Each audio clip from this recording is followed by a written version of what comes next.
My name is Cecilia Hartman. Most people just call me Cece. I'm 67, a retired seamstress who spent most of her life sewing wedding gowns for other people's happiness. These days, I live quietly in the same little house where Edward and I built our life, surrounded by fabric, sunlight, and the hum of an old sewing machine that's older than my son. I thought my days of surprises were behind me. I was wrong. That morning began with coffee and the soft hiss of steam. I had my hands on a patch of linen when my phone rang, shrill, insistent, a sound that didn't belong in the calm I had promised myself. I picked it up, expecting a neighbor. Instead, a scream filled my ear. "Your mom canceled my credit card.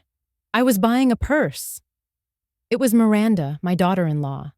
Her voice had that mixture of outrage and drama that always came when she wanted attention. For a second, I didn't even answer. I just listened to her words echo, realizing the sentence didn't sound like something family says.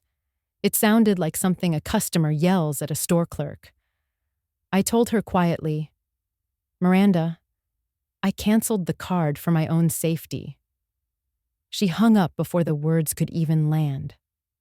I remember standing there, the morning light trembling across the kitchen counter, my coffee cooling beside the phone. Then, silence. 15 minutes later, the silence broke again, this time with fists pounding on my front door. Before I tell you what happened next, if you've ever had to choose between peace and being taken advantage of, you might understand what I felt that day. Sometimes standing up for yourself looks like betrayal to those who never respected your boundaries. If this story reminds you of anyone who's ever mistaken your kindness for weakness, stay with me. You might find a piece of yourself here too. When I opened the door, Ethan stood there, my son, my only child, red-faced, holding his phone as if it were a weapon. "Mom," he said, his voice loud enough for the whole street. "Why would you embarrass her like that? She said you canceled her card while she was paying for something." His words cut deeper than the accusation itself. Embarrass her? I looked at him, at the boy who once brought me dandelions after school, now defending a woman who treated me like a bank account. I didn't argue. I simply stepped aside and walked him to the kitchen table. "Sit," I said. My voice didn't rise. It didn't need to. I slid a stack of printed statements across the table. The paper edges were warm from the printer, ink still smelling faintly metallic.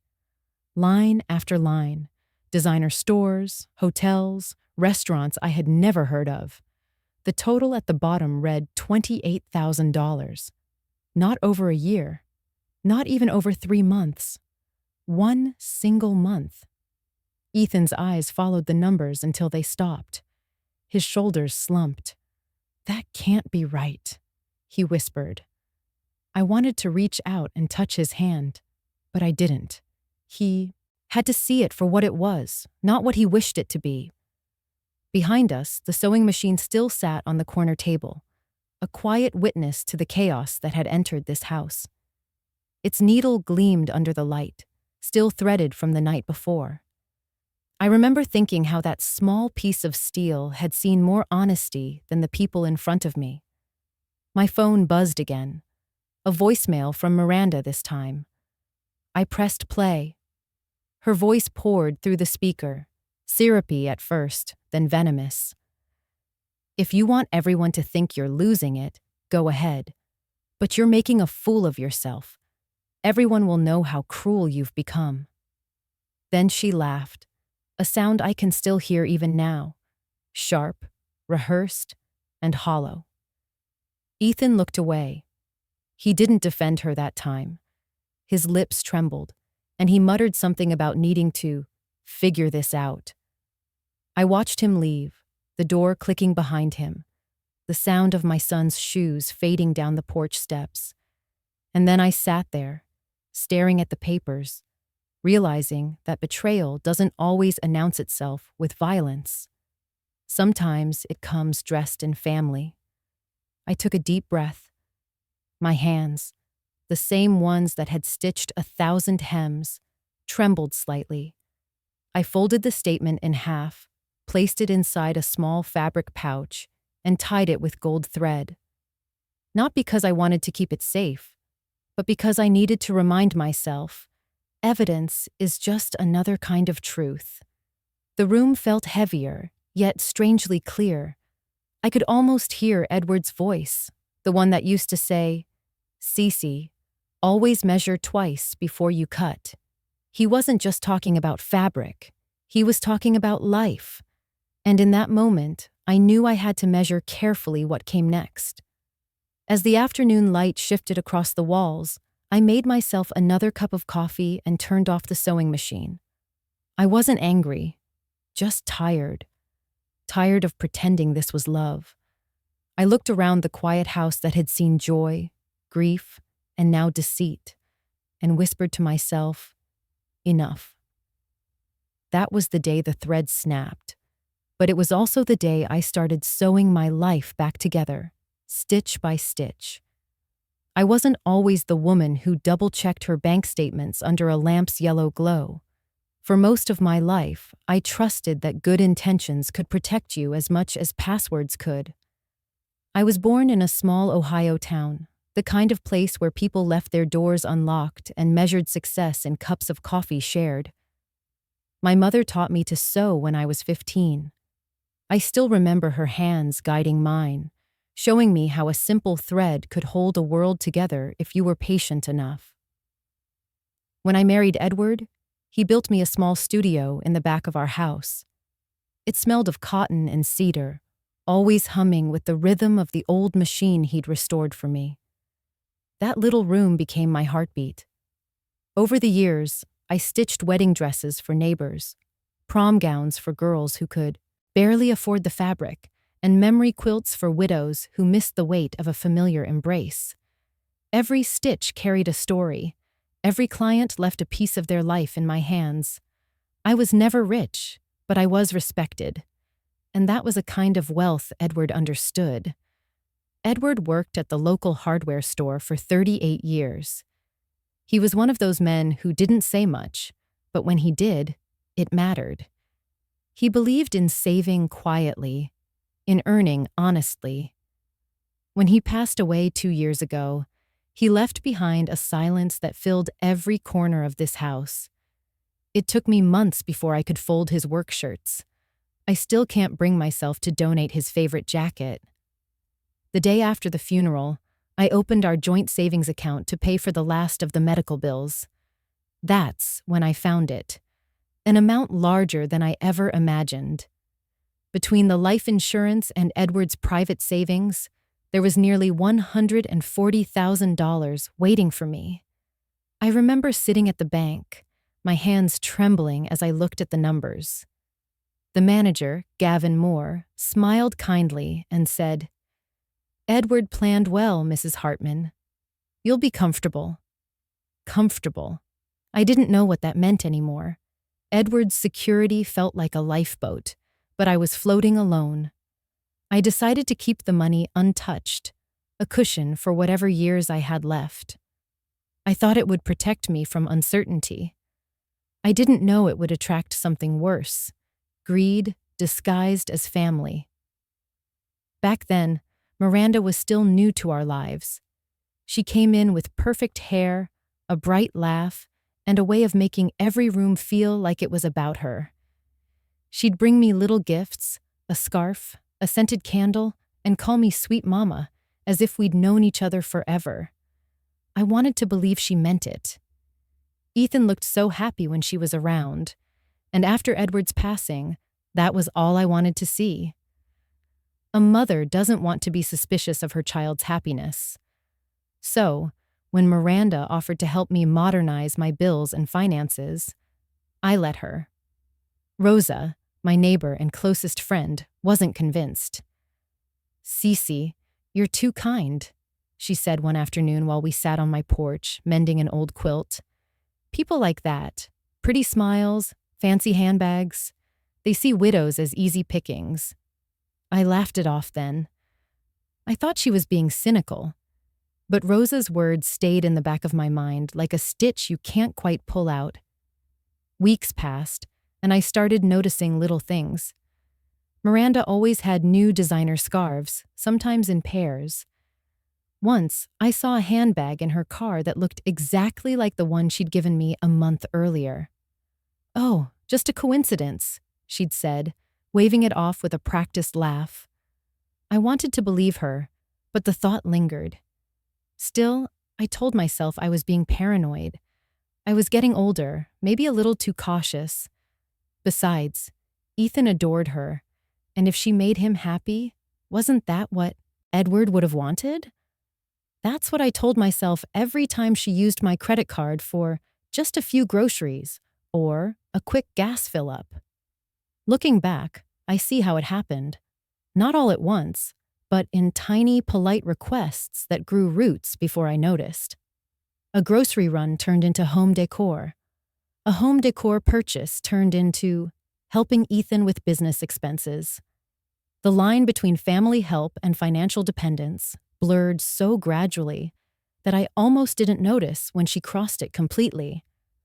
One Sunday morning, while I was reorganizing my sewing drawers, I found a receipt tucked between fabric rolls. A boutique I didn't recognize, charging over $3,000 for a leather chair. The signature read, M. Vale. My stomach sank. I didn't confront her that day. Instead, I folded the receipt and placed it in my notebook. A seamstress knows that sometimes you wait before cutting the cloth. That night, I sat alone by the window, watching the porch light flicker against the glass. Edward's picture sat on the table beside me, his eyes calm, steady. "You'd know what to do," I whispered. But the truth was, he'd already told me what to do years ago. "Measure twice, Cece," he'd said. "Measure twice before you cut." I decided that night I would start measuring. Every transaction, every conversation, every smile that didn't reach her eyes. Because something in my gut told me that this wasn't generosity. It was a transaction, and I was the product being sold. Miranda had a gift for pretending that everything she touched was an act of love. She came into my life carrying bright flowers, soft compliments, and the kind of confidence that fills a room before she even says a word. To most people, she seemed charming, young, elegant, helpful. To me, she seemed like hope. The kind of hope you cling to when you've spent too many evenings alone, making dinner for one and talking to the picture on the wall. She started small, as all clever thieves do. One afternoon, she dropped by with a homemade pie and asked if she could help with some of those online things. I didn't know what online things she meant, but she made it sound like she was saving me from a digital forest I wasn't equipped to walk through. "It's just easier if I help set up automatic payments," she said with that laugh, half angel, half sales pitch. I let her sit at my kitchen table with my laptop. Her fingers flew across the keys like she'd done it 100 times before. I told myself it was harmless. It was family. Later, she asked if she could use my card for a quick grocery run. "I'll Venmo you right after, sweet mama," she said, touching my shoulder like I was made of glass. I smiled and nodded. A grocery run turned into a birthday gift for Ethan, then into something nice for the living room. And before I realized it, she had become the household accountant. Ethan never questioned it. He was always busy with work, eyes glued to his phone, thinking his wife was just being kind. When I mentioned once that the card balance looked higher than usual, he chuckled. "Mom, you worry too much. Miranda's just helping you keep up with things." I wanted to believe him. I wanted to believe her. Believing is easier than confronting the truth, especially when the truth might break what's left of your family. Rosa noticed before I did. She came over one afternoon holding a fabric swatch she'd bought for me, and as we were sorting through threads, she glanced at the handbag hanging on the chair. "That's beautiful," she said. "Where'd you get it?" I told her it was a gift from Miranda. Rosa raised an eyebrow. Funny, she said. I saw one just like it at the consignment shop downtown yesterday. I laughed it off, but my chest tightened. A week later, I saw Miranda again, stepping out of her car in front of the house. She was carrying shopping bags, 3 of them. One was the same brand as the handbag. Oh, sweet mama, she said brightly. I found these on sale, so I got you one too. She pulled out a scarf, delicate and soft, still with the tag on. I took it, thanked her, and watched her drive away, her convertible top down, her hair shining in the sun. There was a moment where I wanted to believe it was just generosity, but a strange chill ran through me. Something about that brightness felt forced, rehearsed. Over the next few weeks, little details began to stack up. Miranda started using phrases like our money when she talked about bills or family plans. Once, I caught her saying to Ethan, "Your mom doesn't mind. She's got plenty." He didn't correct her. Maybe he thought it was true. Maybe he didn't want to see what I was starting to. Then came the chair. A big, elegant leather chair delivered right to her door, bought with my card. When I asked her about it, she smiled sweetly and said, "Oh, it's for you, sweet mama. I just thought it would look perfect in your reading corner. But I needed to test it first at our place." I remember standing there, nodding politely, pretending to believe her. That was my mistake. I underestimated how far politeness could be mistaken for permission. One afternoon, I stopped by unannounced to drop off a batch of cinnamon rolls. Miranda was on her phone in the living room, laughing softly, not noticing me. No, she doesn't even look at her statements," she said to whoever was on the other end.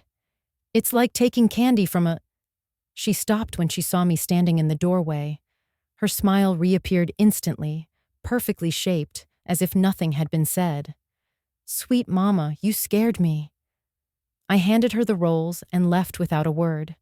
In the car, I could feel the anger rise and settle somewhere deep, heavier than grief. I didn't say anything to Ethan, not yet, because anger without proof only makes you look bitter. I needed more than suspicion. I needed truth that spoke louder than love ever could. That night, I couldn't sleep. I sat by the window sewing the hem of a dress for a client I no longer had. The needle pricked my finger, a small dot of blood staining the white fabric. I pressed my thumb against it and whispered, "Measure twice before you cut."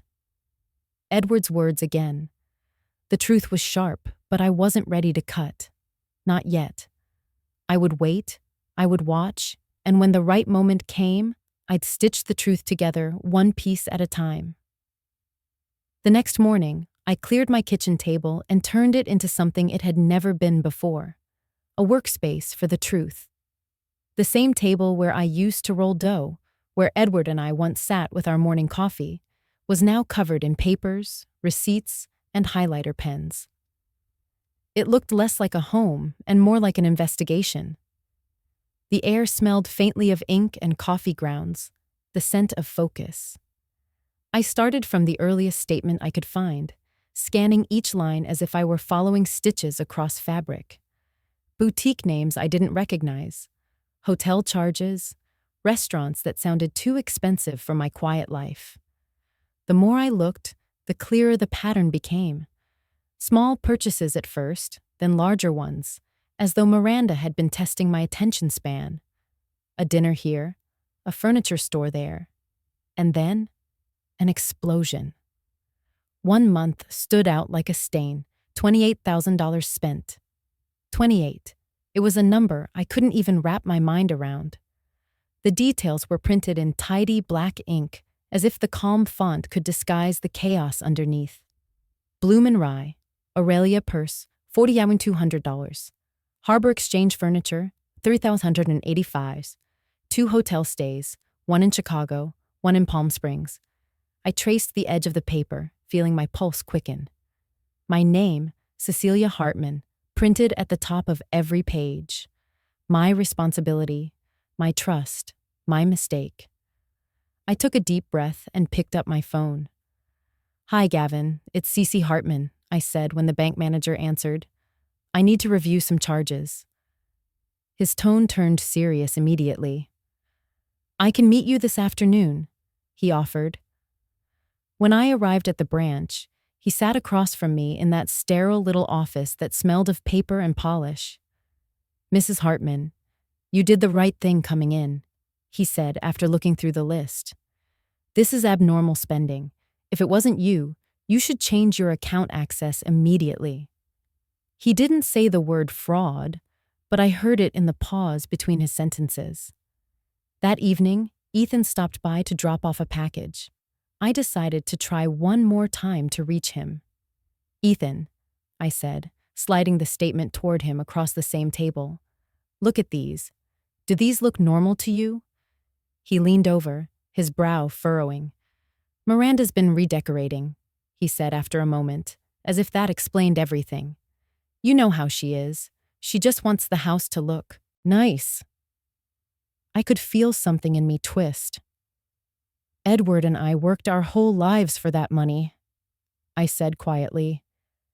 "It wasn't meant for handbags or hotel rooms." He sighed, shaking his head. "Mom, Dad would have wanted us to be happy. He wouldn't want you to stress about money." The words hit harder than I expected. Using Edward's memory as a shield was something I didn't think Ethan capable of, and yet there it was, my husband's name used like a key to unlock guilt. I didn't respond. I just folded the paper and slipped it into my notebook. After he left, the house felt emptier than usual. I poured myself a cup of tea I didn't drink. The sewing machine sat quiet in the corner, its silver needle reflecting the kitchen light. My hands hovered over it, unsure what to do. For the first time, the rhythm that had always soothed me felt foreign. I wasn't creating something this time. I was repairing what had already been torn. That night, I changed my online banking password. My heart raced as I typed the new code, the cursor blinking like a heartbeat on the screen. I knew what this meant. It would cut Miranda off, and she'd know immediately. But I couldn't let her take another cent. Not one more. Before I shut down the computer, I opened a blank page in my notebook. "Start documenting," I wrote at the top. Underneath, I listed every suspicious charge, every detail that might later matter. I didn't know if anyone would believe me yet, but I was preparing for the day they would have to. When the sun began to set, a strange calm settled over me. The light from the window stretched long across the table, turning the papers golden. I traced the lines again, not as a victim this time, but as a woman beginning to reclaim her story. That night, I slept lightly, waking once to the sound of wind against the window. It sounded almost like Edward's voice, the soft hum of him saying, "Measure twice before you cut." I whispered back, "I'm measuring, Edward. I promise." I didn't know it yet, but the next day would bring the phone call that would start it all, the one where Miranda's mask would slip, her voice rising through the static like a storm breaking glass. And I would be ready. The morning began the way most mornings do, with quiet. I poured my coffee, the smell filling the kitchen, the same one that had seen decades of calm. The steam rose gently as I sat down at the table, ready to start another list. I had just uncapped my pen when the phone rang again, its shrill tone slicing through the room like a blade. I didn't recognize the number at first, but something in my gut told me to brace myself. I pressed answer. "Your mom canceled my credit card. I was buying a purse." The words came in a furious scream before I could even say hello. It was Miranda. Her voice was loud, shrill, trembling with the kind of indignation that feeds on attention. For a second, I thought it was a joke. But then she kept talking, fast, furious, breathless. "I was at the register, Cece. Do you know how humiliating that was? In front of everyone? They said it was declined and the whole store was watching. I held the phone away from my ear. My first thought wasn't anger. It was disbelief, how quickly embarrassment could become accusation. I let her rant, listening to the words pour out like boiling water. When she finally took a breath, I said, calmly, "Miranda, I canceled it because it's my card. My name, my account, my money. I had to protect myself." She laughed, sharp and cruel. "Protect yourself from what? Your family?" Then, before I could answer, the line went dead. I sat there, holding the phone, the silence stretching thin. The kitchen clock ticked, slow and steady. I didn't move for a full minute. Then I exhaled, long and deep, and took a sip of coffee that had already gone cold. 15 minutes later, a knock rattled my front door, hard, impatient, angry. I knew who it was before I opened it. Ethan stood there, flushed, breathing heavy. His shirt was half untucked, his phone still in his hand. "Mom," he said, his voice tight, "why would you embarrass her like that?" Embarrass her. The words echoed in my head. I stepped aside and let him in. "Sit down, Ethan." My voice came out softer than I expected. He hesitated, then followed me to the table. The same table, still covered in papers. I slid the printed bank statement toward him. The numbers stared back, unblinking. $28,000, I said quietly. 1 month. He frowned, scanning the lines, his finger stopping on the purse entry. There has to be some mistake," he said. "Miranda wouldn't spend like this." "She already has," I said. He shook his head, pacing the small space. "Mom, she said she was just buying a gift. She told me you canceled the card out of spite." "Spite?" I repeated, the word tasting bitter. "Ethan, I loved that girl like my own. I gave her trust, not permission to drain my savings." He stopped pacing. His eyes softened for just a second before he looked away. "You're overreacting," he said finally. She's trying to make things nice.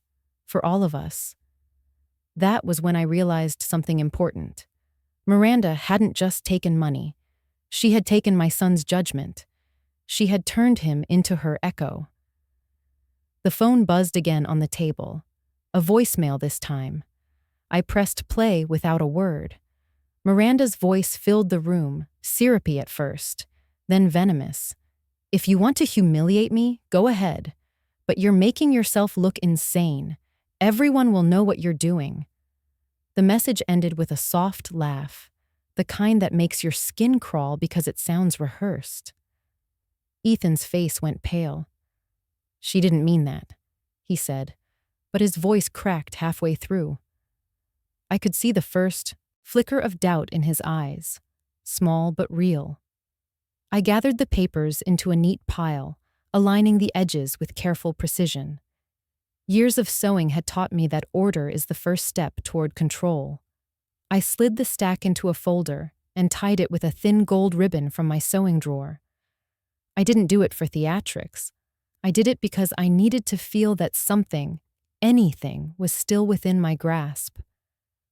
"Ethan," I said softly, "there are things you don't see yet, but you will." He looked at me as though he wanted to believe me, but guilt has a way of blinding love. He mumbled something about needing to calm Miranda down and left without saying goodbye. The door closed gently, but it felt like a wall being built between us. I sat there for a long time. Outside, a bird tapped at the window. The clock ticked. The afternoon sun crawled across the table until it lit the corner where Edward's photograph sat, his kind eyes catching the light. I whispered, "Measure twice before you cut." My voice was steady now. I knew what I had to do. I picked up the phone and called Gavin. "It's Cece Hartman," I said. "I need to make sure everything in my account is frozen. I have proof something isn't right." He didn't ask questions. "Come by tomorrow morning," he said. When I hung up, I looked around my quiet home, every detail suddenly sharper. The sewing machine glimmered under the fading light. My hands itched to work, not to mend fabric this time, but to piece together the truth. By the time the sun dipped below the horizon, I had a new resolve stitched into my heart. They could call me dramatic, controlling, even cruel.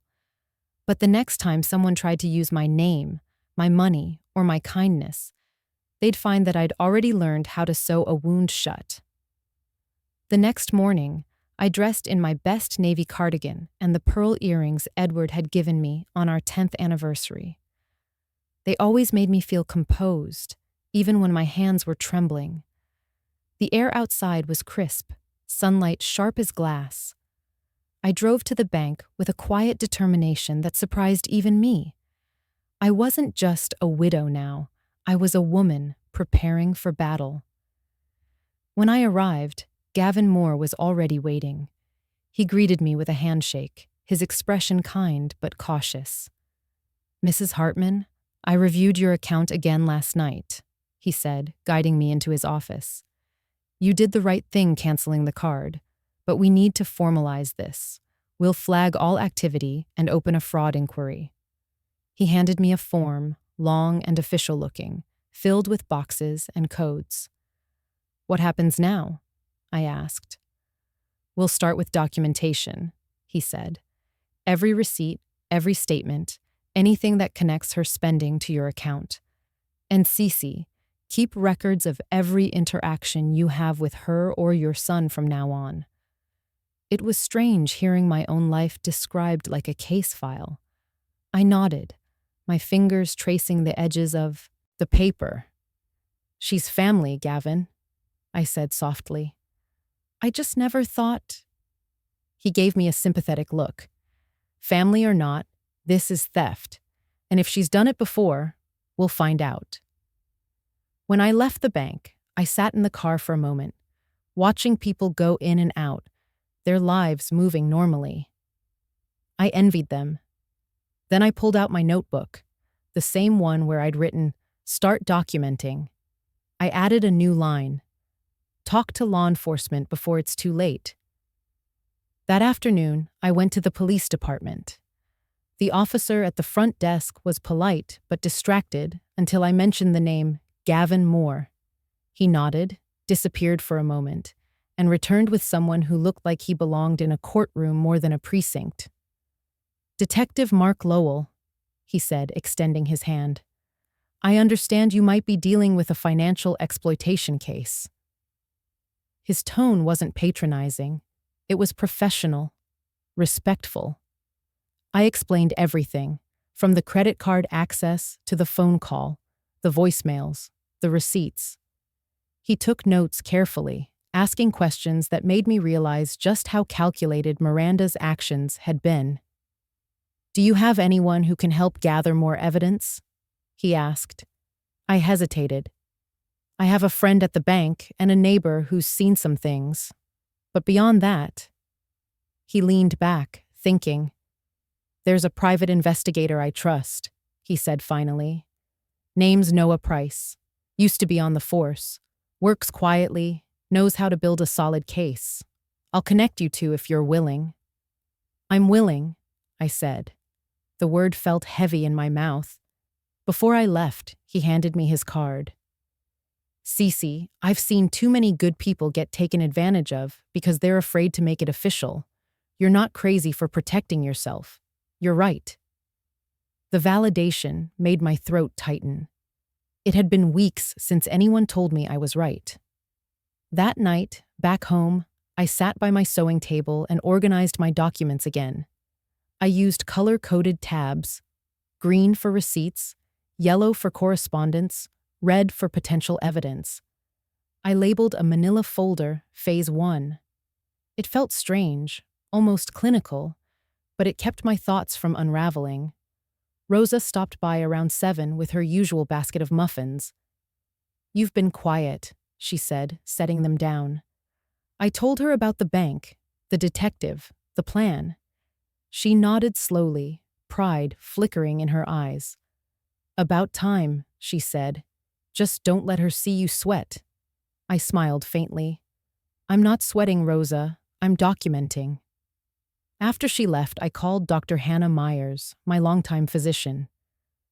"I need an appointment," I said.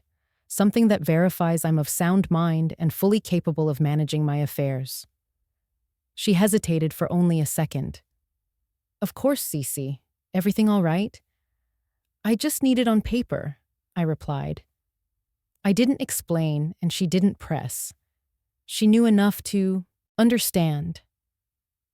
By the end of the night, my living room looked more like a command center than a home. Folders stacked neatly, the computer screen glowing with account logs.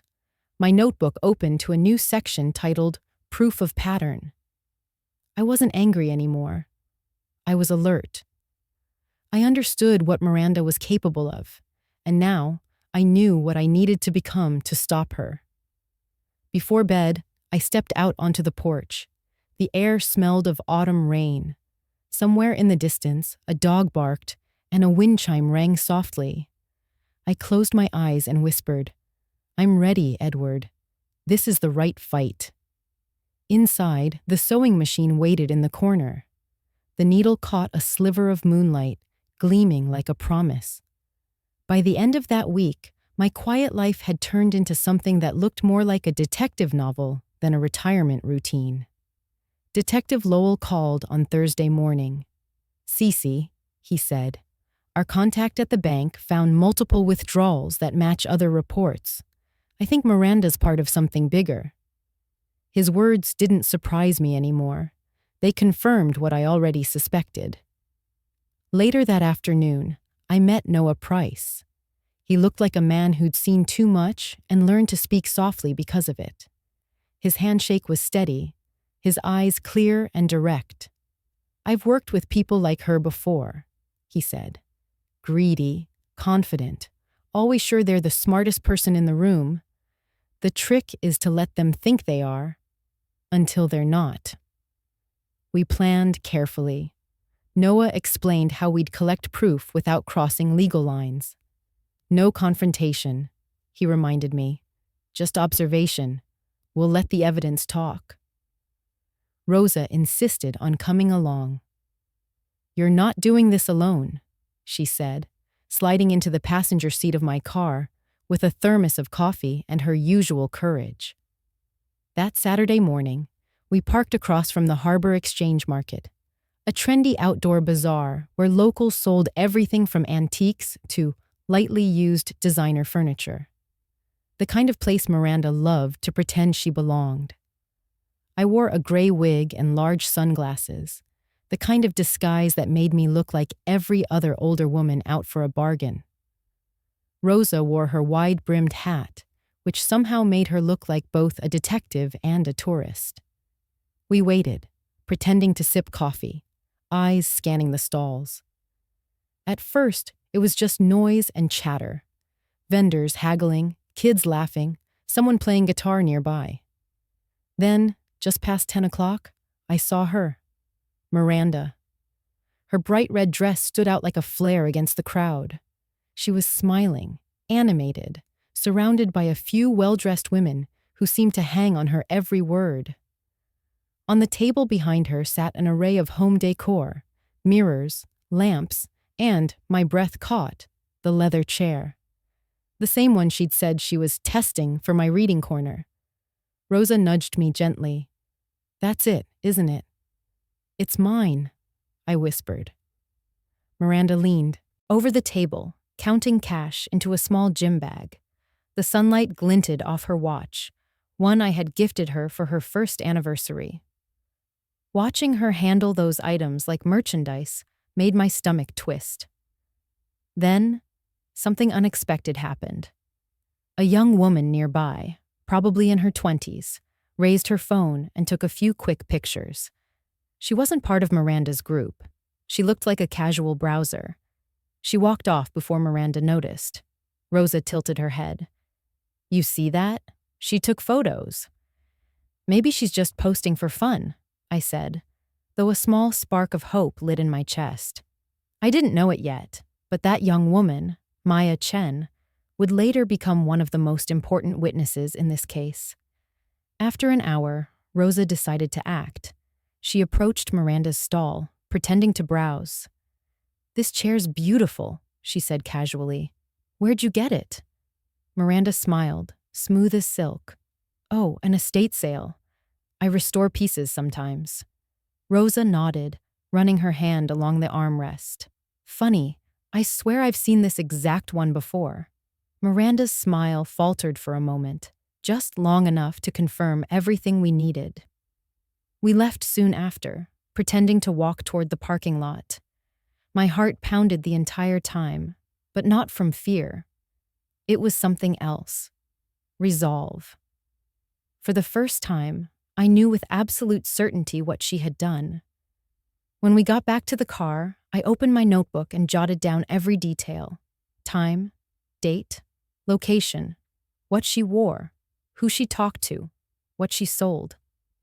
Rosa handed me her phone. "I got a few pictures," she said. "They're not perfect, but they'll do." Noah met us that evening. He reviewed the photos and nodded. "Good work. This confirms she's selling items purchased with your card. With timestamps and witnesses, that's solid." He called Detective Lowell and sent him the files. "You've got the start of a real case now," Noah said. "But we'll need more. Something from inside her place. A ledger, notes, anything that shows planning." I looked down at the printed photos on the table. Miranda smiling behind her stall, the gym bag full of cash, the leather chair catching sunlight. Proof, finally. When Rosa left that night, she hugged me tightly. "You're tougher than you think, Cece," she said. I smiled, though my eyes burned. I'm just tired of pretending not to see. After she left, I sat at the sewing table, the photos spread beside the fabric I'd been working on. The two worlds, my old one and this new one, had collided completely. The hum of the sewing machine filled the silence, rhythmic and steady. For years I'd sewn things for others. Now, for the first time, I was sewing a case together, one stitch at a time. 2 days after the market, I woke before sunrise with a thought I couldn't shake.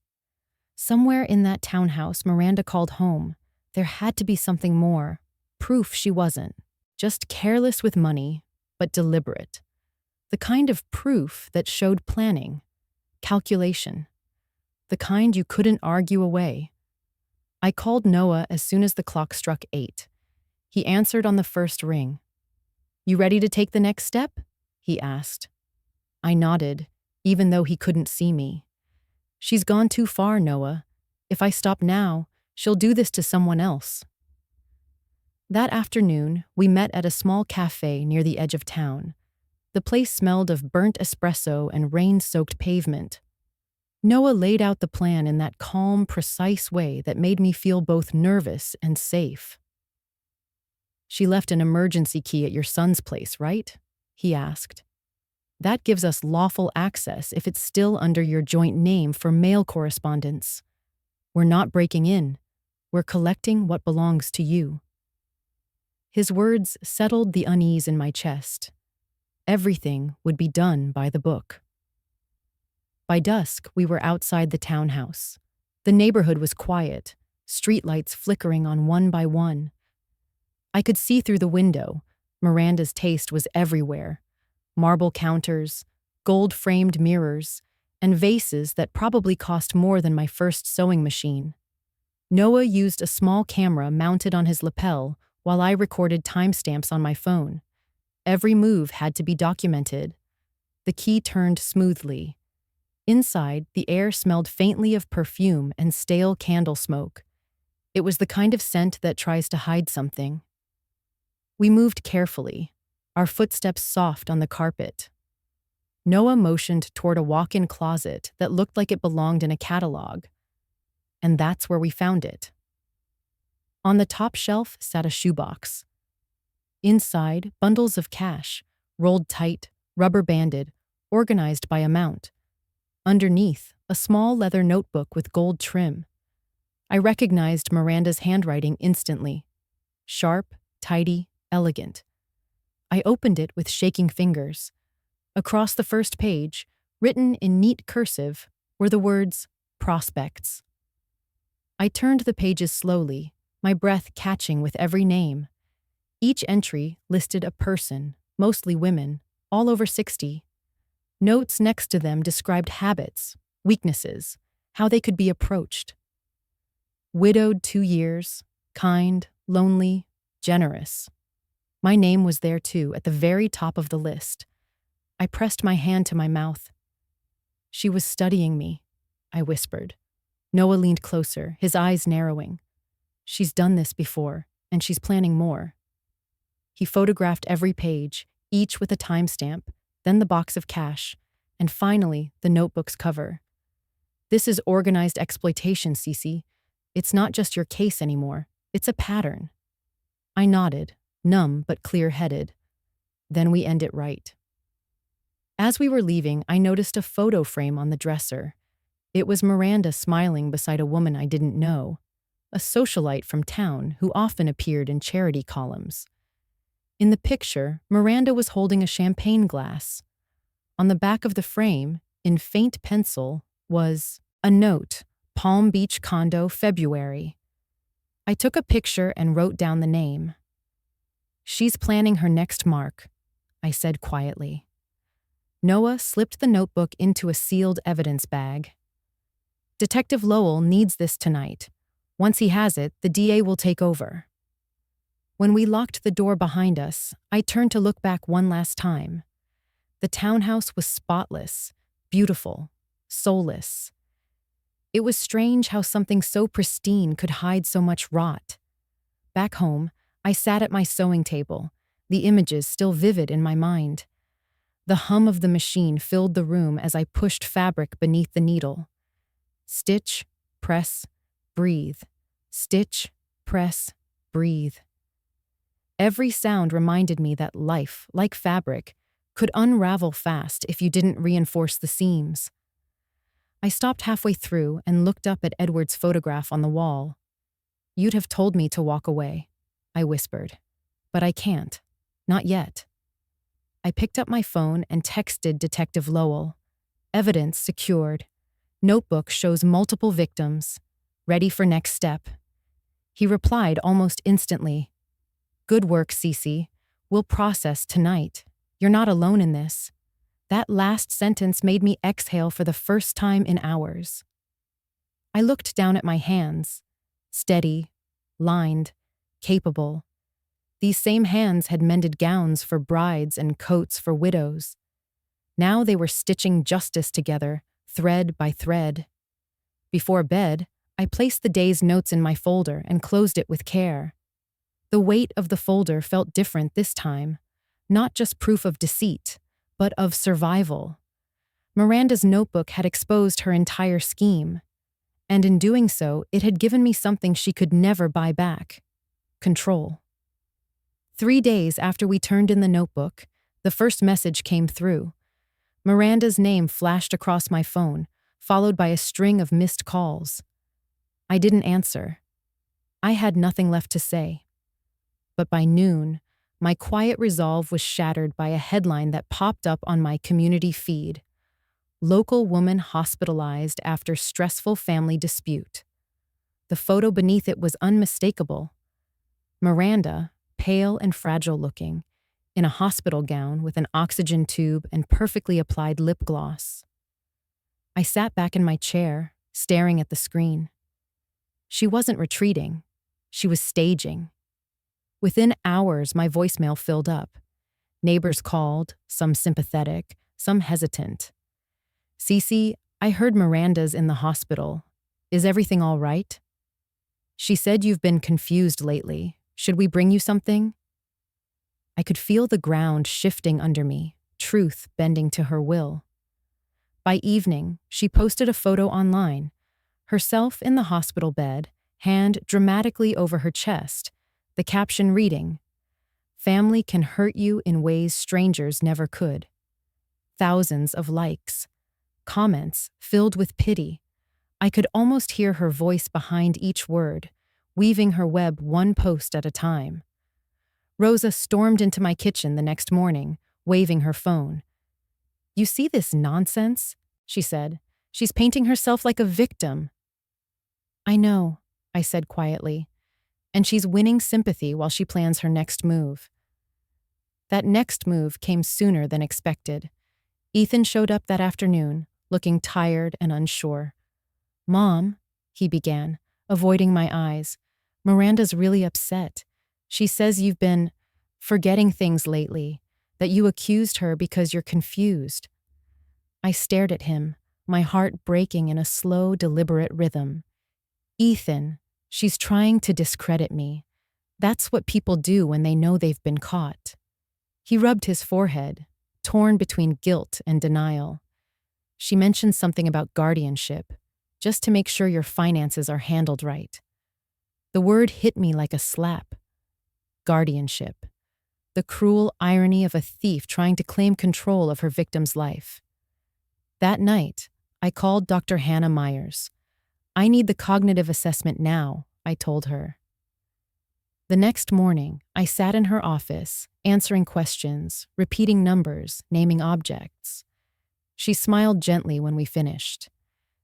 "You're perfectly sharp, Cece. More than most people half your age. Could you put that in writing?" I asked. She nodded. "I already have." By afternoon, a signed report sat on my table. Patient fully competent, oriented, capable of independent decision-making. It was more than a medical document. It was a shield. Meanwhile, Noah kept feeding evidence to Detective Lowell. The police had already verified the handwriting in Miranda's notebook. The cash deposits matched the stolen card charges. The chain of custody was airtight. But public perception wasn't on my side yet. Miranda's performance had worked too well. I tried to go about my day, but whispers followed me everywhere. At the grocery store, at the cafe, even at church. Some people averted their eyes. Others offered pity disguised as kindness. "It's such a shame," one woman said softly. "Family can be complicated." I smiled and said nothing. The truth didn't need their approval. It just needed time. That evening, as I watered the garden, I noticed a car pull up across the street. The young woman from the market, Maya Chen, stepped out. She hesitated, then approached the gate. "Mrs. Hartman?" she asked. "Yes." "I think I have something you should see." She held up her phone. On the screen was a video she'd filmed at the market. Miranda laughing, counting cash, and joking with a buyer about getting rid of old lady furniture. I watched in silence, the wind tugging at the edge of my sweater. "Would you be willing to show this to the police?" I asked. Maya nodded. "Already did. They said someone would contact me soon." I smiled for the first time in days. "You did the right thing, dear. Thank you." After she left, I went inside and sat at the table. The folder of evidence had grown thick. Receipts, photos, reports, witness, statements. It no longer looked like paperwork. It looked like truth with a spine. The phone rang again that night. Miranda, from her hospital bed, her voice weak but still sharp. "You don't know who you're dealing with, Cece. You think people will believe an old woman over me?" I let the silence stretch. Then I said, "I don't need them to believe me. I just need them to see." When I hung up, I felt a strange calm settle over me. For the first time, I wasn't reacting. I was leading. Outside, the rain began to fall, soft at first, then steady.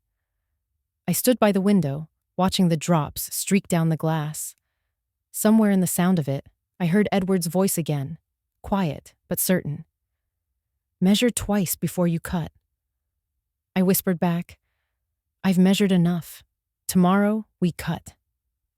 The next morning began like any other. Coffee, quiet, and a house that felt too still. But beneath that calm, everything was in motion. Detective Lowell called just after 8. "We've got enough to confront her," he said. "But the DA needs one thing, a direct admission, even a small one. Can you get her to talk?" I looked at Edward's picture on the wall. His steady eyes seemed to hold the answer. "Yes," I said. "I can." By noon, Noah stopped by to set up the recorder. It was a small device, barely the size of a button, hidden in the decorative seam of my cardigan. "You'll invite her here," he explained. "Keep it calm, casual.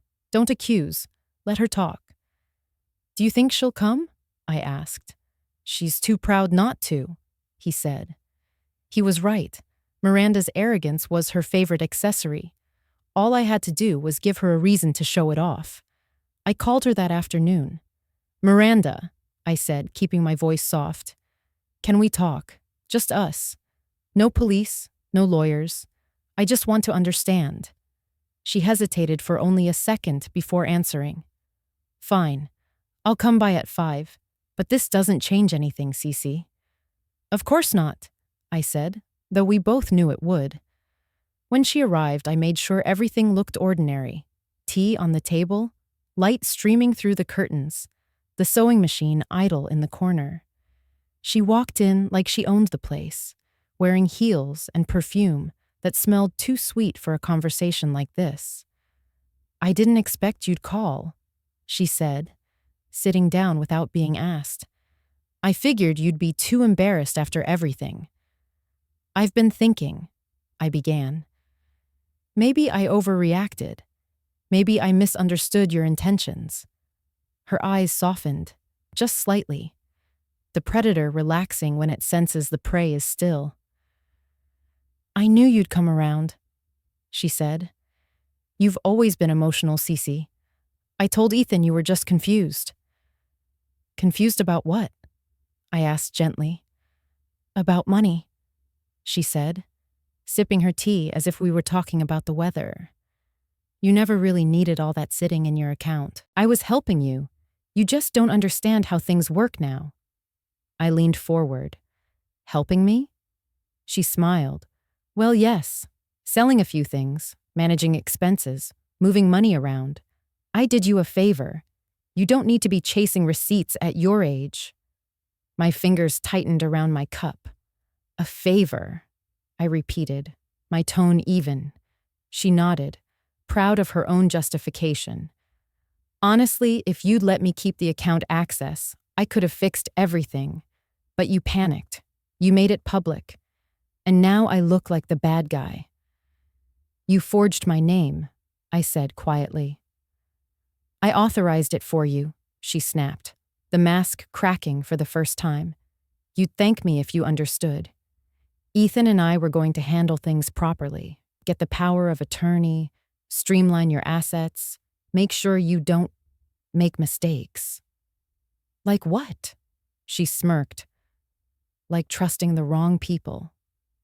For a moment, the air between us was so tense I could hear the clock ticking in the next room. I saw the edge of her arrogance sharpen again. She didn't notice that my cardigan's thread glimmered faintly in the sunlight, right where Noah had hidden the recorder. "Miranda," I said softly, "if you thought I was losing control, why didn't you just ask for help?"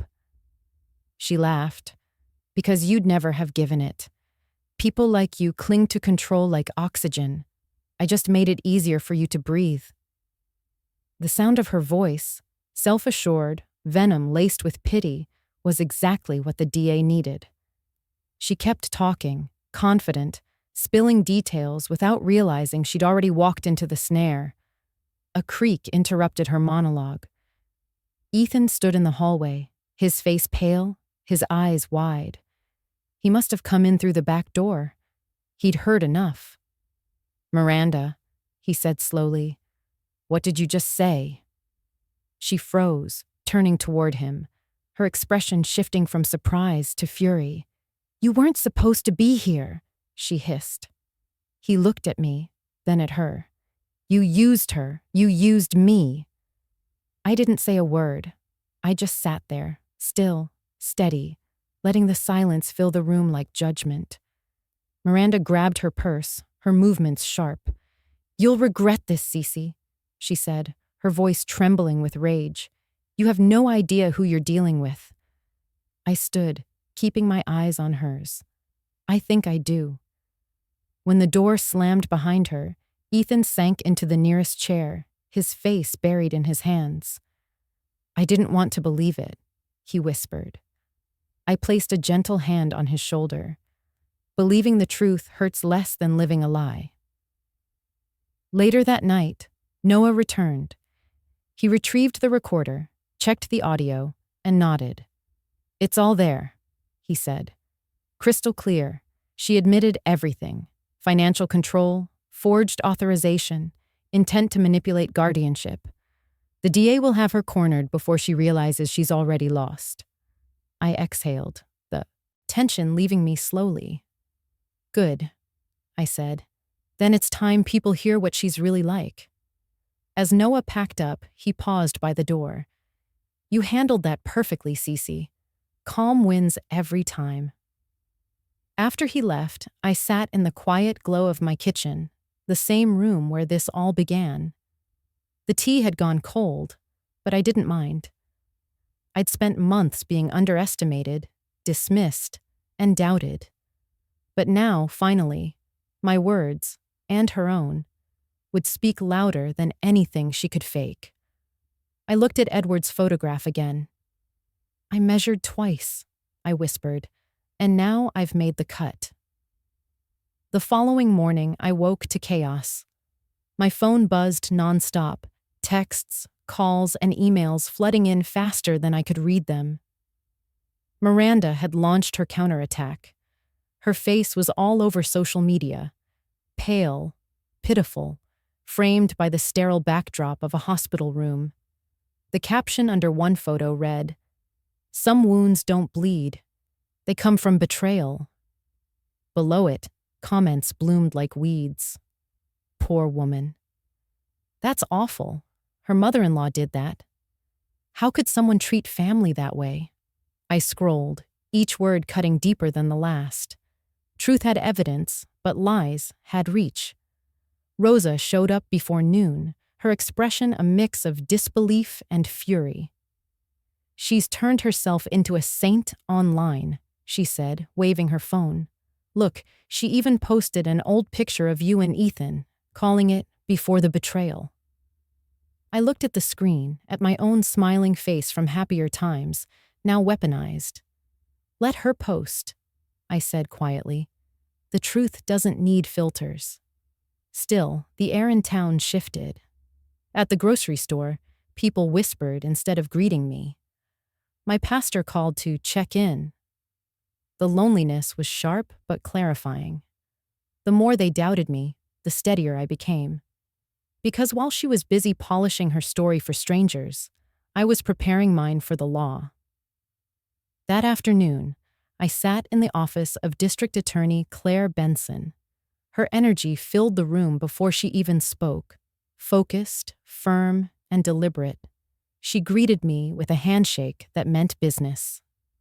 "Detective Lowell briefed me on your case," she said, motioning for me to sit. "I've reviewed the evidence. The recording alone is enough to proceed, but with the notebook and resale photos, we're looking at multiple felonies, credit card fraud, exploitation of the elderly, and wire fraud." I felt my breath catch. "So, this is real now?" She nodded. "It's very real, but we'll need to link her pattern to others. If she's done this before, we'll find it." Noah joined us a few minutes later, setting down a folder filled with photos and timestamps. "Here's everything from the townhouse. Cash bundles, target list, receipts. Miranda's handwriting matches every signature on the disputed transactions." DA Benson flipped through the files. "Excellent. This isn't just theft. It's a scheme. And that makes her dangerous." She looked at me, her eyes softening slightly. "I'm sorry, Mrs. Hartman. These cases are always hardest when it's family." I nodded. She stopped being family the day she treated love like currency. That earned a faint smile from her. You have a way with words. You should consider writing a statement for court. Jurors remember authenticity. When I left the office, the wind outside felt different. Cooler, lighter. I wasn't just defending myself anymore. I was speaking for every older person who'd been dismissed as naive for trusting the wrong hands. The next few days were a blur of paperwork and signatures. Detective Lowell called regularly with updates. "We've subpoenaed Harbor Exchange records," he told me. "Looks like Miranda's been selling through intermediaries, some of them pretty high profile." One of those intermediaries was a local socialite, the same woman from the photo in Miranda's house. She was now terrified her name might appear in the press. "If I testify, can my identity stay sealed?" she asked DA Benson over speakerphone. "You'll be protected," the DA assured her, "but your honesty could help others." The woman hesitated, then said, "All right, I'll testify." That single decision shifted everything. News spread that new witnesses were cooperating. Public sympathy began to tilt back toward the truth. Even Ethan started showing cracks in his loyalty. He called one night, his voice small and uncertain. "Mom, she's saying things online about you, about me. I don't know what to believe anymore." "You don't have to believe me," I said softly. "Just look at the evidence. It's all there."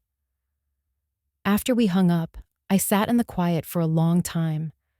I thought about all the women Miranda had targeted, names in that notebook who might never know how close they came to losing everything.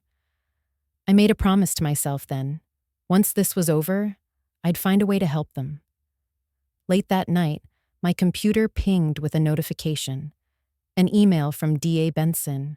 Filed and accepted. Case number 4726H. Below it were 3 words that made my eyes sting. State of California versus Miranda Vale. I closed my laptop and leaned back in my chair. Outside, the moon hung low and heavy, silver against the dark. I thought of Edward, of every warning I'd ignored, of every quiet moment I'd doubted my own instincts. And for the first time in months, I felt something like peace. Miranda could keep her sympathy posts, her pity parties, her crafted image of innocence. I had something better: proof, patience, and time. And time, I was learning, is the one thing liars always run out of. The day of Miranda's arrest began quietly, almost deceptively so.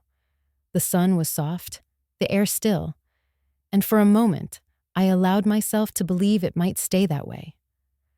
I brewed my coffee, fed the cat, and started sorting fabric scraps for a small project. It was my ritual, a way to make the world feel orderly, even when it wasn't. But by noon, everything would unravel. It started with a car screeching to a stop outside my house. I looked through the window and saw Miranda.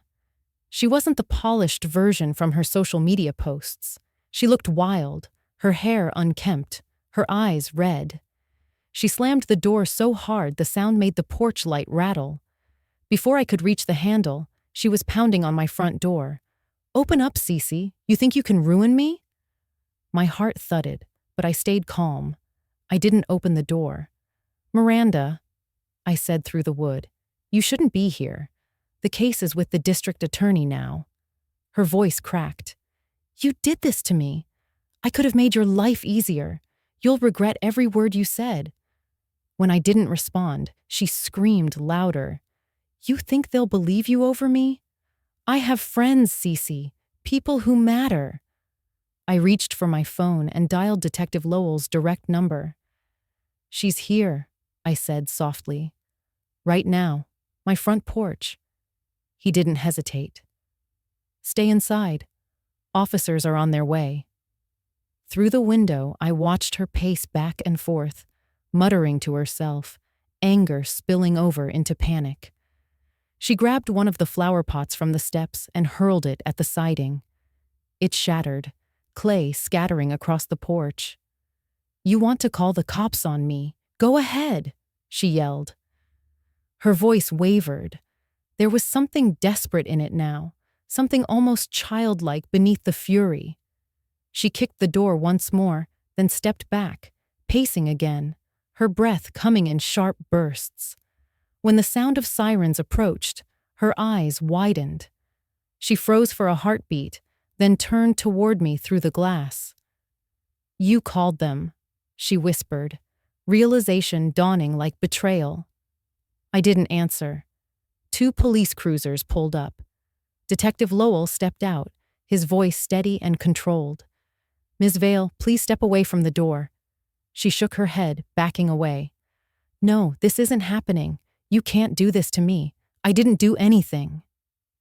He spoke calmly, like someone who'd done this 100 times.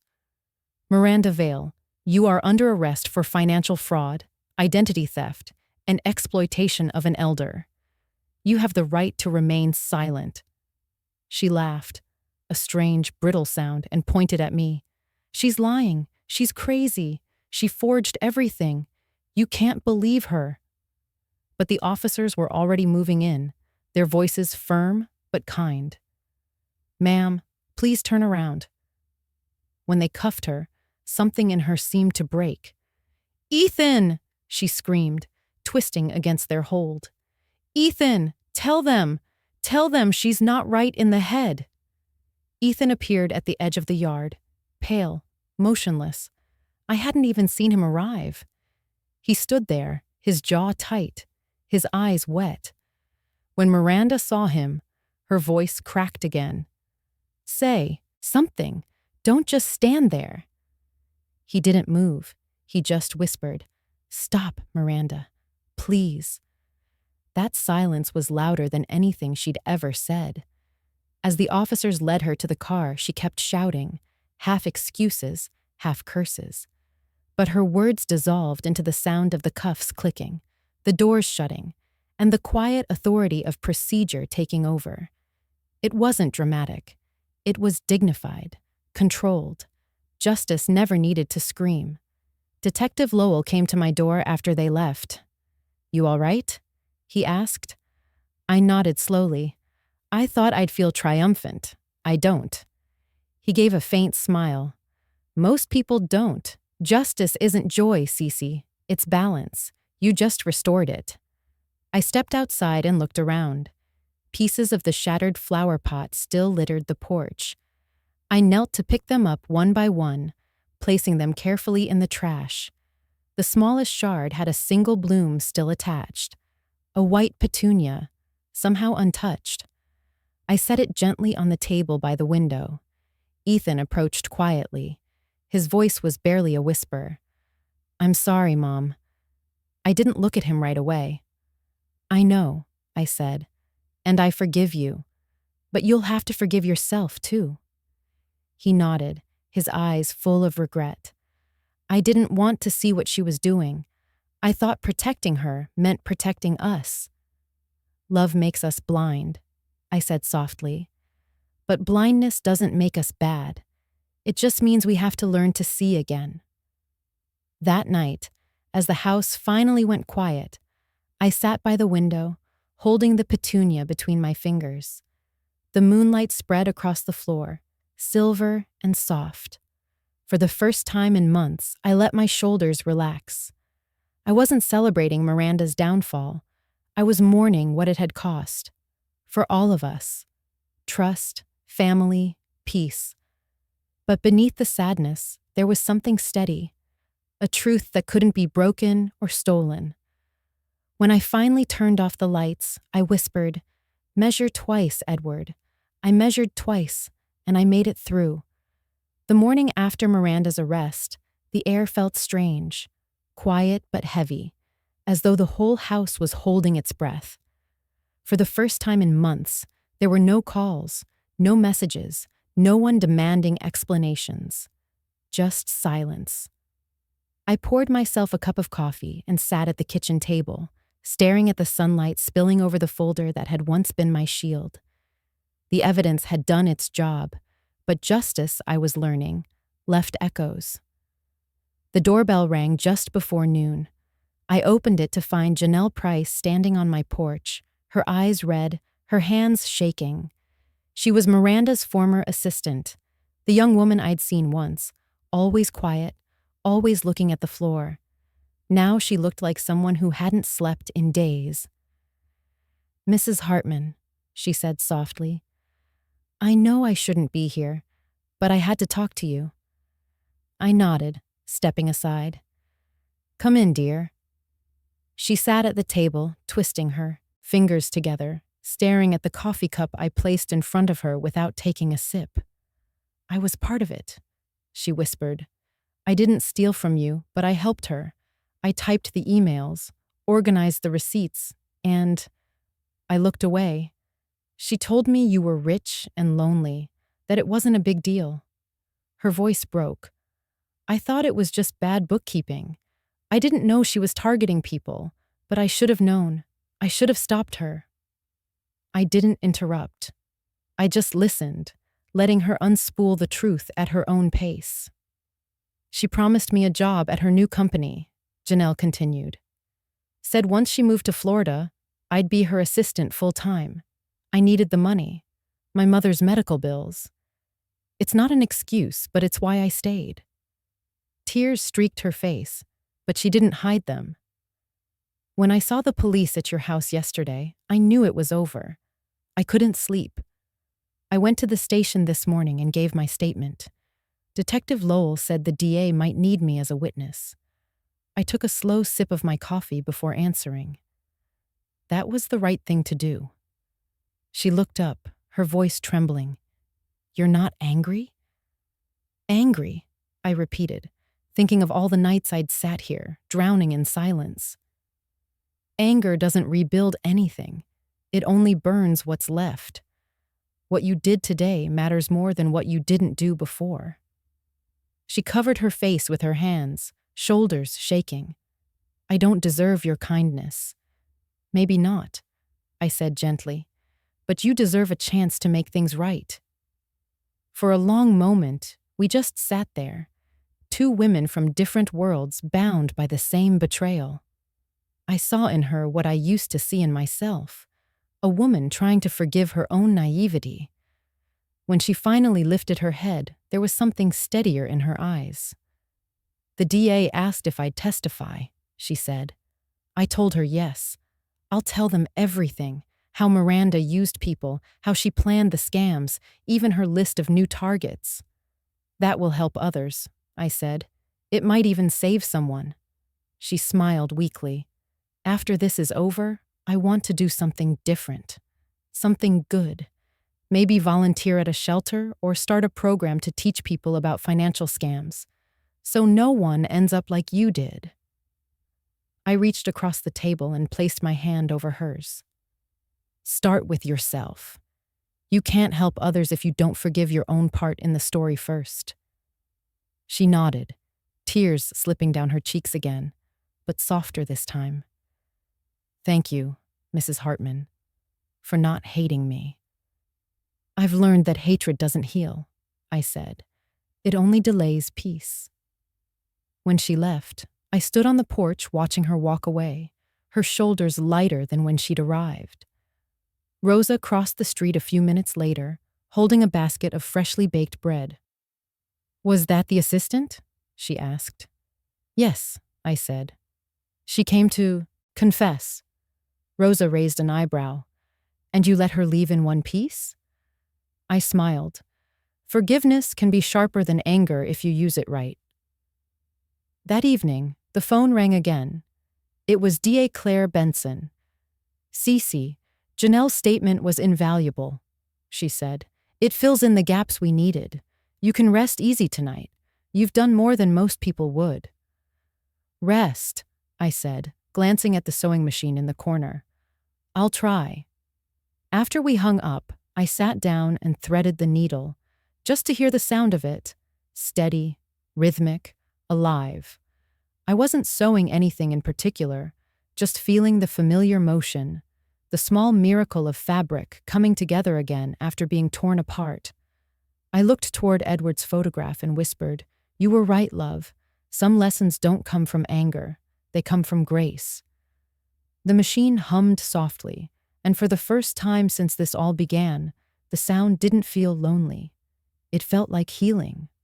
That night, the house was quiet, in a way that didn't feel empty. It felt waiting. Outside, rain had begun to fall, steady and soft, the kind of rain that seeps into silence instead of breaking it. I was finishing a cup of tea when I heard footsteps on the porch. They were slow, hesitant, almost apologetic. When I opened the door, Ethan stood there, soaked to the bone, his eyes red, his shoulders hunched like a boy who'd lost his way home. He didn't speak at first, just looked at me, trembling slightly, the rain dripping from his hair onto the welcome mat. "Mom," he whispered, "can I come in?" I stepped aside. He entered quietly, glancing around like he was afraid of what he might see. The air between us was thick with everything we hadn't said. "I went to the station," he said finally, his voice cracking. "I saw the evidence, the notebook, the recordings. They played the part where she said she forged your name." His face twisted with shame. I didn't want to believe it. I kept thinking there had to be some mistake. He rubbed his face, struggling for breath. "How did I not see it, Mom? How did I stand there defending her while she was stealing from you?" I wanted to tell him it was okay, that love blinds even the best of us, but the truth hung too heavy for comfort. "You saw what she wanted you to see," I said softly. "She was good at that. People like her always are." He sat down at the kitchen table, the same one where everything had fallen apart weeks earlier. His hands shook as he pulled something from his jacket pocket, a folded, water-stained envelope. "I found this when I was cleaning out Dad's old toolbox," he said. "It's addressed to you, but I think he meant for both of us to read it someday." He slid it across the table. The envelope was yellowed at the edges, the handwriting familiar and steady. "For Cece, if you ever need reminding." I opened it slowly, careful not to tear the fragile paper. Edward's handwriting filled the page, neat and deliberate. "Cece, if you're reading this, it means life took a turn we didn't plan for. You've always had more strength than you realize, and more grace than the world deserves. Remember this: money can be earned again. Character can't. If anyone ever makes you doubt yourself, measure the truth by how it makes you feel, not how loudly it's spoken. And if Ethan ever loses his way, remind him that love isn't about fixing people. It's about helping them see themselves clearly again." The words blurred as tears welled in my eyes. I handed the letter back to Ethan, who read it silently, his lips moving along the lines. Halfway through, his voice broke. "He knew," he whispered. "He knew something like this could happen." I reached across the table and took his hand. For a moment, neither of us spoke. The rain tapped against the window like a metronome, steady and forgiving. Ethan finally looked up, his eyes filled with grief and guilt. "I don't deserve forgiveness, Mom." I shook my head gently. "Forgiveness isn't something you earn. It's something you let happen. You were lost, Ethan, but you came back." He swallowed hard, tears spilling down his cheeks. "I let her turn me against you. I called you cruel. I said you were embarrassing her. I broke your trust. And yet," I said softly, "you're sitting here now, admitting it. That's how trust begins again. One honest moment at a time." He covered his face with his hands and sobbed, the sound raw and quiet. I stood, walked to him, and rested my hand on his back, the same way I used to when he was a boy afraid of thunderstorms. I let silence hold him, I thought, the way truth finally holds us. When he finally looked up again, the letter lay open on the table, the ink smudged by rain and tears. He took a shaky breath. I'm going to testify, he said. Not because the DA asked me to, because Dad would want me to, because you deserve that. I nodded, pride and sadness rising together. Then you'll be telling the truth, and that's all that matters. He stood, hesitant. Can I stay for a while? Just here? Of course, I said. We sat together in the living room as the storm deepened outside. I made us tea, and for the first time in years, the quiet between us felt safe. He looked around the room, eyes lingering on the sewing machine. You still keep it by the window, he said softly. I always will, I said. It reminds me that anything torn can be mended.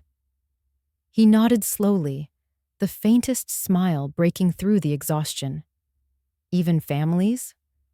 Especially families, I said. Later, as he drifted to sleep on the couch, I covered him with a quilt I'd sewn long ago, a patchwork of old shirts and memories. I sat beside him, listening to the rain ease into a soft drizzle. Edward's words echoed in my mind like a prayer. Character can't be replaced. I touched the letter once more before folding it neatly and placing it inside my notebook of evidence, not as proof of wrongdoing this time, but as proof of love enduring what almost destroyed it. By midnight, the storm had passed. The air smelled of wet earth and forgiveness.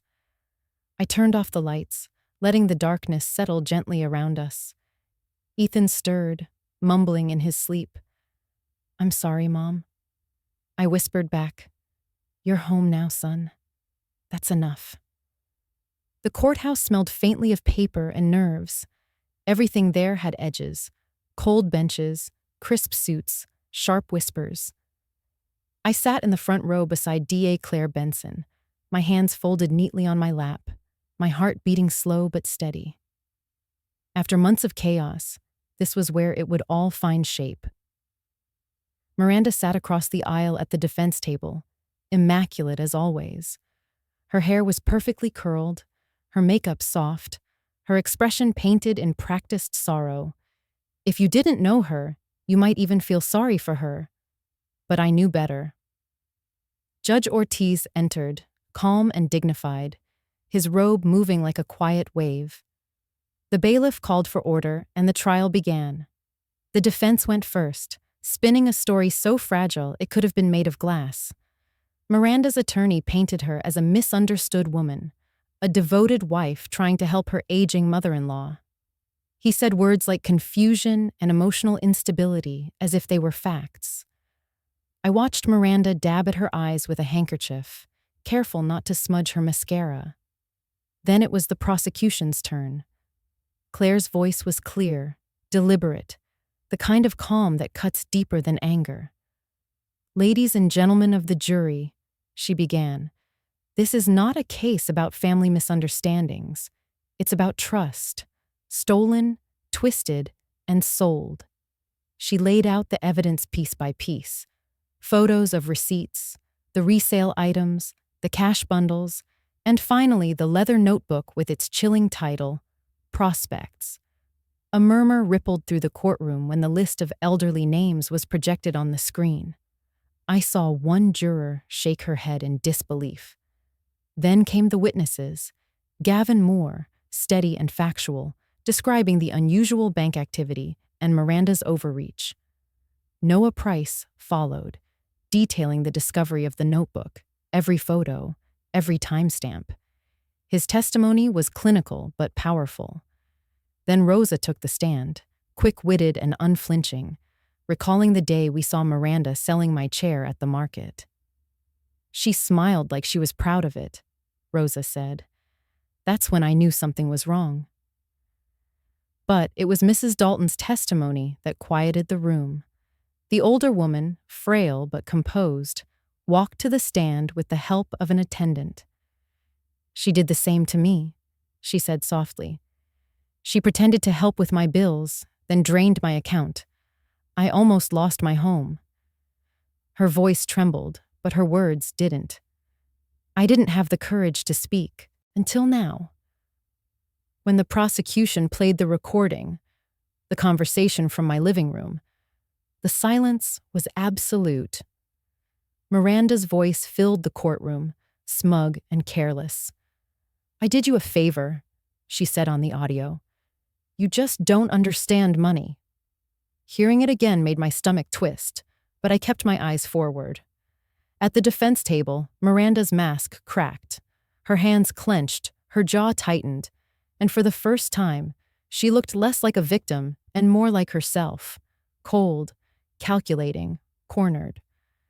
When it was Ethan's turn to testify, the tension shifted. He walked slowly to the stand, holding Edward's letter in his hand. He looked nervous, but resolved. "My mother didn't lie," he began.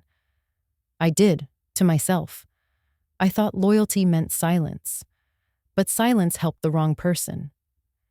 He opened the letter, his voice trembling as he read the familiar words aloud. "Money can be earned again. Character can't." The words echoed through the courtroom, soft but unshakable. Even the defense attorney lowered his eyes. Ethan's voice steadied as he finished. "My father wrote those words years ago. I didn't understand them until now. My mother protected everything that matters, even when I turned against her. She deserves peace. She deserves justice." When he stepped down, I saw the faint glimmer of tears in Claire's eyes.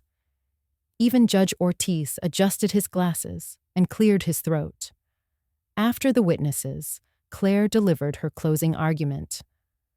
"This case is about something larger than numbers," she said. "It's about dignity. When someone preys on an elder's trust, they don't just steal money. They steal years of work, safety, and peace.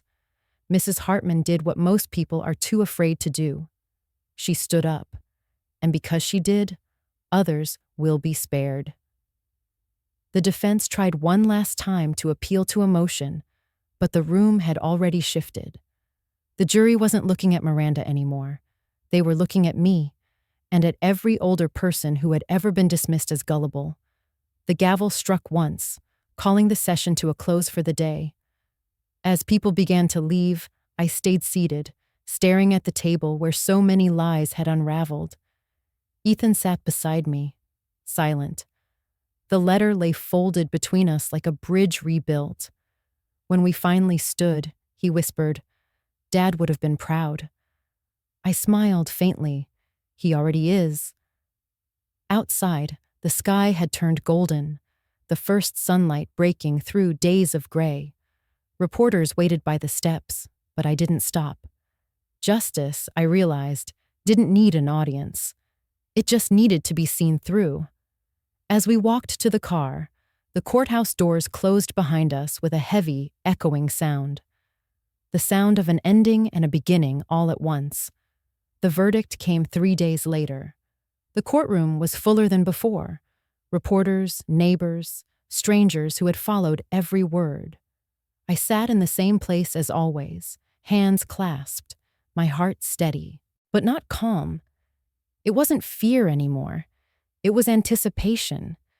The kind that comes after a long climb when you can finally see the horizon. When the jury filed in, you could feel the air tighten. Judge Ortiz adjusted his glasses and nodded. "Ladies and gentlemen of the jury, have you reached a verdict?" A woman in the front row stood, the foreperson. Her voice was clear, her words deliberate. "We have, Your Honor." She unfolded a piece of paper, the soft crinkle echoing through the quiet room. "On the charge of financial fraud, guilty. On the charge of identity theft, guilty. On the charge of elder exploitation, guilty." Miranda exhaled sharply, a sound halfway between a gasp and a growl. She turned to her lawyer, her face frozen in disbelief. Her hands gripped the table so tightly her knuckles went white. I watched her, not with satisfaction, but with something closer to sorrow. She had built her life on illusion, and now the illusion had shattered in front of everyone. Judge Ortiz thanked the jury and dismissed them before turning his attention to the defense. Ms. Vale, this court has heard enough to understand the depth of your deception, he said, his voice calm but cutting. You didn't make a mistake. You made a choice, again and again, to exploit trust for your own gain. That kind of crime isn't measured in dollars. It's measured in dignity. He paused, letting the weight of his words fill the room. The court sentences you to 8 years in state prison, restitution in the amount of $95,000, and mandatory counseling for financial ethics upon release. A collective breath seemed to leave the room all at once. Miranda's lawyer whispered something to her, but she didn't respond. She stared straight ahead, her expression blank. Then, for the first time since all this began, she looked at me. Her eyes were cold, then hollow, then something almost human. Fear, maybe. She mouthed 2 words. You won. I didn't nod. I didn't smile. I simply lowered my gaze, because this was never about winning. It was about balance. Ethan sat beside me, silent, tears glistening but unshed. When the judge adjourned, he reached for my hand and held it tight. It's over, he whispered. Almost, I said. Justice isn't the end, Ethan. It's what allows an ending to mean something. Outside the courthouse, the sunlight was bright and unflinching. Reporters crowded near the steps, microphones thrust forward, questions flying through the air. I didn't answer any of them. I walked past quietly, the sound of clicking cameras following me like echoes of a story finally told. Later, at home, I sat by the window with a small notebook, the same one I used to track Miranda's spending. Now it was empty, waiting for a new purpose. I wrote a single line on the first page. Peace is what remains when justice has spoken. Rosa came over with dinner, a warm casserole and a hug that said, more than words ever could. How does it feel? She asked. Strange, I admitted. Like I can breathe again, but every breath remembers what it cost. She nodded. Healing always does. That night, Ethan came by. He stood in the doorway, hesitant. I spoke to the DA, he said. She said part of the restitution will go to you. It's not much compared to what was taken. I smiled faintly. Money was never what she took from me. He looked confused. Then what? My peace, I said. My sense that kindness was safe. But I think I've found both again. He sat beside me, his hand resting on mine. I'm proud of you, Mom. You didn't just stand up for yourself. You stood up for everyone like you. I looked at him, really looked. My son, who had finally learned what strength looked like. You helped me too, I said, by seeing the truth. We sat in silence for a while, watching the light fade into evening. The world outside felt quieter, lighter. The chaos that had once filled every corner of my life had settled into something softer. Not happiness exactly, but peace. The kind that doesn't shout, it just stays. Before bed, I stood by my sewing table and ran my fingers over the old machine. Its metal frame gleamed under the lamplight. I hadn't used it much since the trial began, but tonight I threaded the needle, pressed my foot on the pedal, and listened to the hum return to life. The stitches were straight and even, clean, purposeful. I wasn't fixing anything broken this time. I was just creating something new.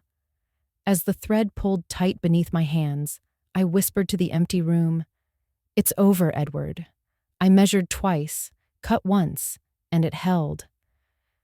And for the first time in a long time, I felt whole. A year has passed since the trial, though some days it feels like a lifetime and others just a breath away. I live by the sea now, in a small coastal town where the mornings smell of salt and the evenings glow like melted gold.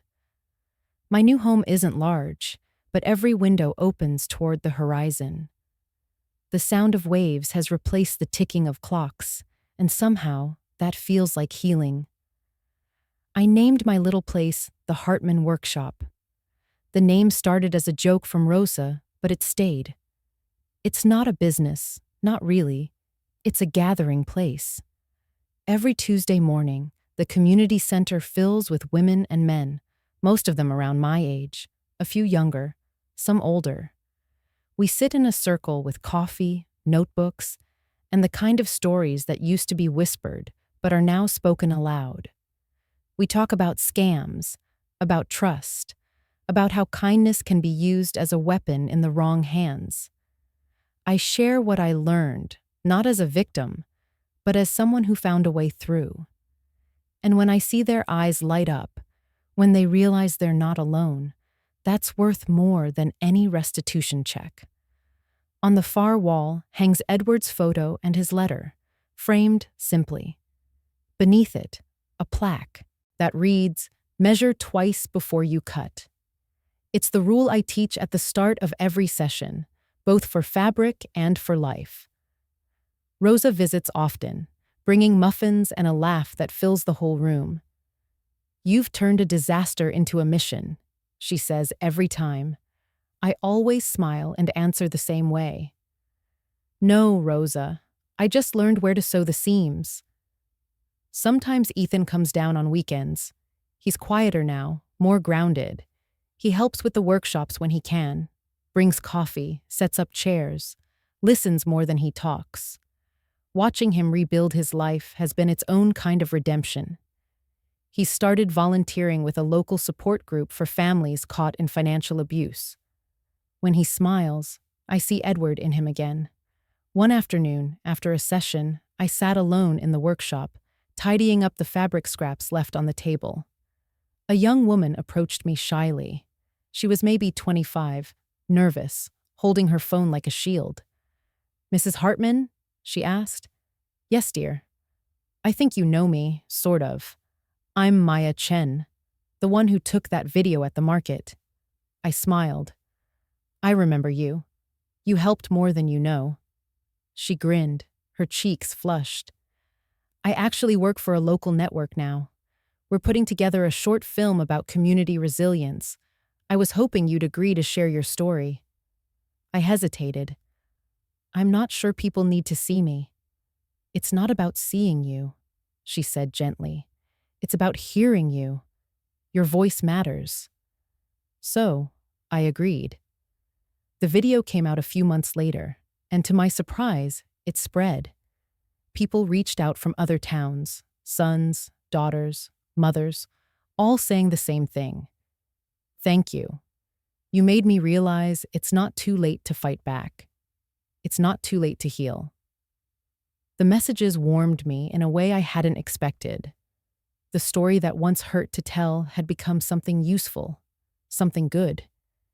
Even Miranda's name, once sharp like glass, had dulled into just a memory, a cautionary tale rather than a wound. One evening, as the sun dipped below the horizon, painting the sea in amber light, I sat at my sewing table by the window. The breeze carried the faint sound of laughter from the workshop next door. I picked up a piece of white satin, a leftover from a wedding gown I was repairing for a neighbor's daughter, and began stitching. The rhythm of the needle, the soft whisper of thread, the hum of peace. It was all music to me now. I thought of everything that had happened, the lies, the loss, the trial, the forgiveness, and realized that every moment, painful or beautiful, had led me here. To this quiet, to this calm, to this life rebuilt one careful stitch at a time. I whispered the words I'd said once before, but this time they felt like a benediction. I sewed my life back together, stitch by stitch. Justice returned much, but dignity returned more. The camera for Maya's project had been left running. Earlier, still perched in the corner, its red light faint but steady. When I finished the last seam, I looked up, smiled softly, and spoke the final line of the recording, the one that would close her film, and perhaps my story. Some lessons don't shout, they whisper, between stitches. The screen faded to the sound of the sea, the rhythm of the waves merging with the soft, steady hum of a sewing machine. And that was enough.